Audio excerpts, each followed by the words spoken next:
অনেকদিন পরে আজকে রোদের দেখা মিলল, সেই খুশিতে আমি নাচতে নাচতে অনেকগুলা কাপড় ধুয়ে ফেলছি। হঠাৎ করে আবার বৃষ্টি নেমে আসছে। সো হ্যালো এভরিওয়ান, আসসালামু আলাইকুম, welcome back to my daily blog.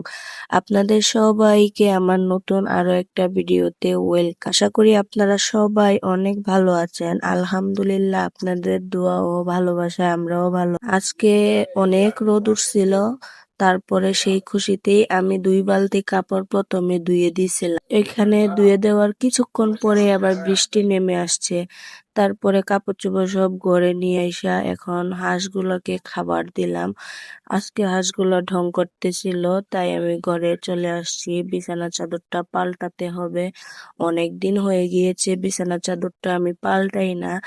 আমি এমনিতেও এখন সপ্তাহখানেক পরে বিছানা চাদর পাল্টাই। এখন মাশাআল্লাহ আমার আয়ান অনেক বড় হয়ে গিয়েছে। সে এখন সবকিছুই বুঝে, নষ্ট করতে চায় না বা বিছানা আমার ময়লা করে না। এর জন্য আরো আমি বিছানা চাদরটা পাল্টাই না এত ঘন ঘন। এখানে তোশকটা বারবার নিচে নাইমা আসে, এটা কিছুদিন পর পরই কেন যে এত বড় হয়ে যায় আমি বুঝতে পারি না। এটাকে একবার কেটে ছোট করা হয়েছে, তারপর এটা দেখেন এখন খাটের সাইজের থেকে অনেক বড় হয়ে গিয়েছে। তাও এইভাবে রেখে দেই, এখন আর কাটতে পারবো না, কারণ এত সময় আমার হাতে নেই। তাড়াহুড়ো করে সবকিছু রেডি করতেছি, কারণ একটু পরে ওকে নিয়ে স্কুলে বের হতে হবে আমাকে। সকাল হলে আমার এক প্রকার যুদ্ধ যায়, কিন্তু বিকাল 3টার পরে আমি খুবই ফ্রি থাকি। আমি চেষ্টা করি 3টার আগে সব কাজগুলা সেরে ফেলতে।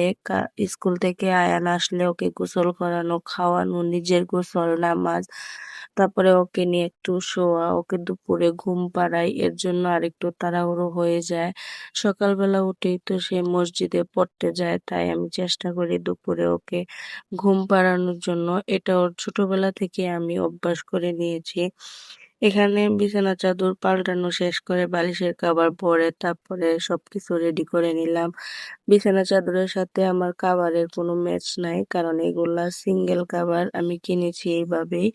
এর জন্য আমার এতটাও সমস্যা হয় না। এখানে গরম পানি বসিয়ে দিয়েছি।